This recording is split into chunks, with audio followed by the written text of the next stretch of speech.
സ്നേഹിക്കുന്നവർ മുടി ചീകുന്ന കാര്യത്തിൽ ശ്രദ്ധിക്കേണ്ടത് ആവശ്യമുണ്ട്. അശ്രദ്ധമായി മുടി ചീകുന്നത് പലപ്പോഴും മുടി കൊഴിച്ചിലിനിടയാക്കിയേക്കാവേ.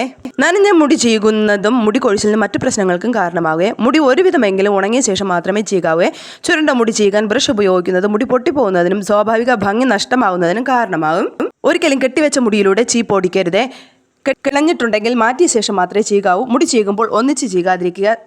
കുറച്ച് മുടിയെടുത്തതിന് ശേഷം ചീകി വൃത്തിയാക്കാൻ വേണ്ടിയിട്ട് ശ്രദ്ധിക്കണം. എണ്ണ തേച്ചതിന് ശേഷം മുടി ചീകാതിരിക്കാൻ വേണ്ടിയിട്ട് ശ്രദ്ധിക്കണം കേട്ടോ. ഇത് മുടി കൊഴിയുന്നതിന് കാരണമാകും. തലമുടി നന്നായി ചീകിയ ശേഷം എണ്ണയിടുകയോ മസാജ് ചെയ്യുകയോ ചെയ്യുന്നതാണ് നല്ലത്.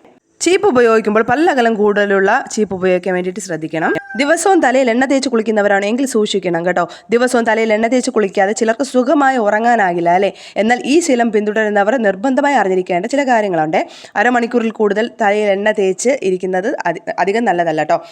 ഇത് മുടിയുടെ ആരോഗ്യത്തിന് നമ്മുടെ ശരീരത്തിന് ദോഷകരമായി ബാധിക്കും. അതുപോലെ തന്നെ തലയിൽ വിയർപ്പുള്ള സമയത്ത് എണ്ണ തേച്ചാൽ ജലദോഷം പോലുള്ള പ്രശ്നങ്ങൾ വരും. അപ്പോൾ ബാക്കി ടിപ്സ് അറിയാൻ വേണ്ടിയിട്ട് നമ്മുടെ ചാനൽ സബ്സ്ക്രൈബ് ചെയ്യാൻ മറക്കരുതേ.